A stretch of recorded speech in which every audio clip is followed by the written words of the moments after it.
Mr. Barber turns out to be a producer and director. He wanted to practice chronophotography here. It's not the Stone Age, Papa. You mean he wants to make a film at Downton? In this movie, one of the principal storylines is the production of a film that's taking place at Downton. The film company have arrived, and that will require a sort of collision between these two cultures. Not only the immaculate way in which the house is run, its staff, the aristocratic family, in their seat of most glory. I think we're all really excited. I think it's going to be such a cool day and really funny getting to see Daisy, Mrs. Patmore, Mrs. Hughes in all their finery. People are literally running around saying, demanding things. Leslie's demanding a tiara. She wants ringlets. Like, it's going to be amazing.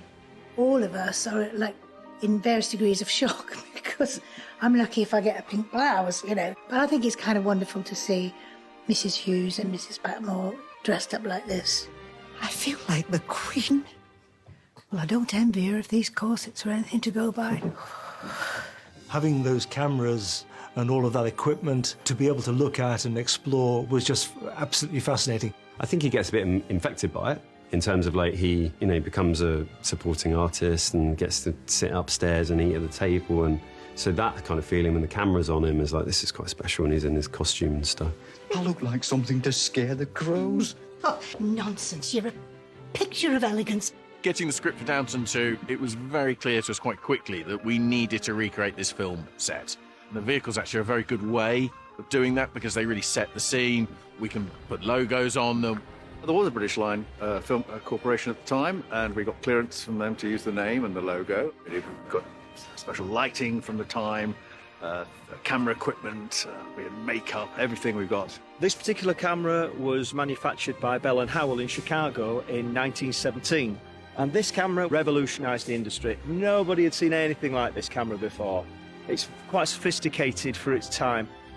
This camera would have been one of the cameras that would have been operating on Ben Hur for that weekend to get the Circus Maximus scene with the chariot race. Its former owner was no other than Terry Gilliam, the well-known film director, and also very renowned animator.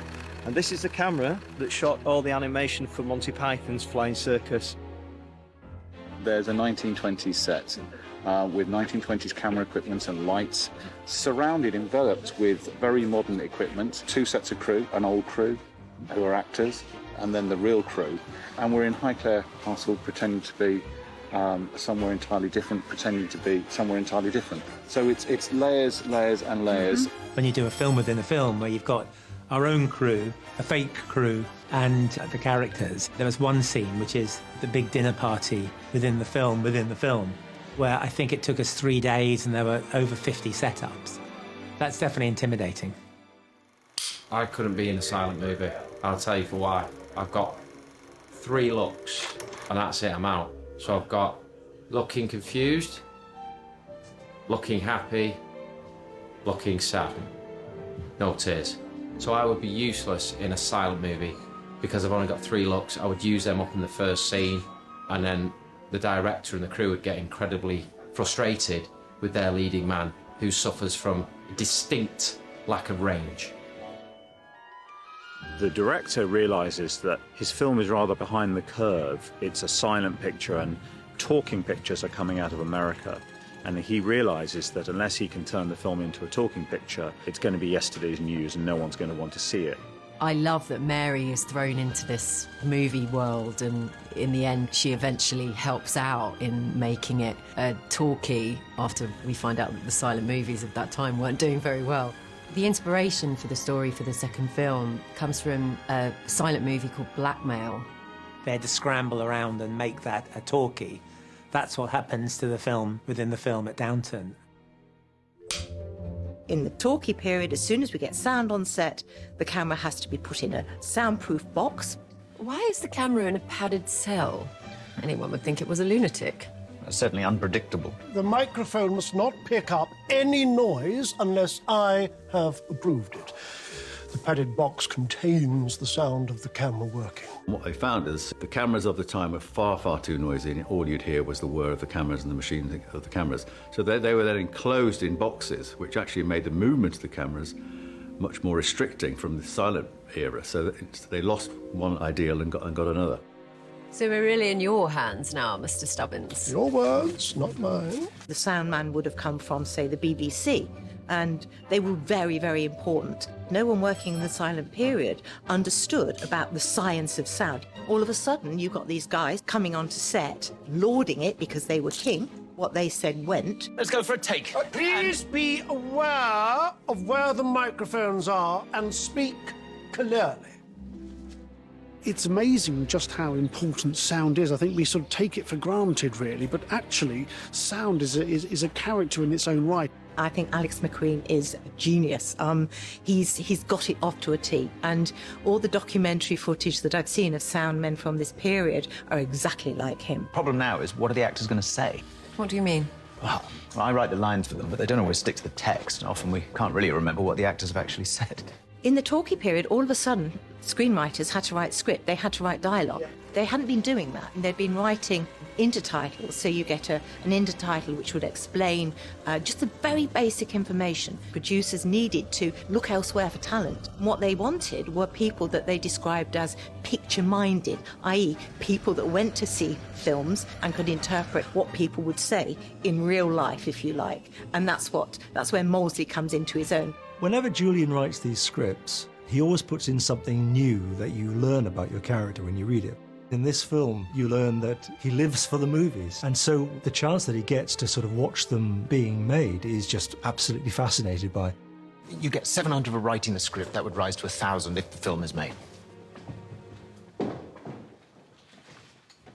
For each script? The main effect on silent movie stars was that they had to talk. Most of them did not have what were known as talkie voices. Particularly the women had been cast because they were beautiful. The one thing that I didn't appreciate was how huge that transition was for actors at the time. They couldn't speak well, or they weren't right for the parts once they became talkies. So, you know, a lot of those actors really suffered. I knew where you'd be.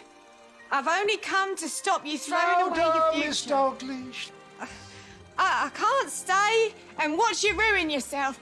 I must... Cut. They got mic fright, so they'd come onto set, they'd be absolutely terrified because they know what had happened to stars in America who didn't record very well, and basically their careers ended. So they would be really terrified. Are you all right? Can I help? No one can help me now. Once it was decided that the film in the film is going to be set in 1875, we were faced with the challenge to make them look like they've been made in the 20s for a film, and we found beautiful embellishment, as you can see here on the dresses. We did a lot of research of 1920s movies or early 30s movies, and it was really interesting to see what they looked like. The clips of the film within the film, of course, in black and white. And what we did is when we started making the dresses, and we made sure there's a high contrast of dark colors and light colors. So we photographed them in black and white to look at it, like what it would look like, and that really helped us. For Guy Dexter, I wanted him to look very much like an old Hollywood character, like Cary Grant. For example, I looked at lots of images of him, and he looks incredibly dapper, handsome. We made sure all the fabrics, silk materials, or the cufflinks are slightly too big, his watch is slightly oversized, so it's a bit blingy. Bring on the thespians. Movie extras like cast members were treated not very well. I mean, this is before unionisation. It's very, very gruelling and very, very long hours, so you would stay on set for as long as you were needed. They say they're not coming into work. But how can I help? Could your servants stand in? You've all been brilliant, thank you.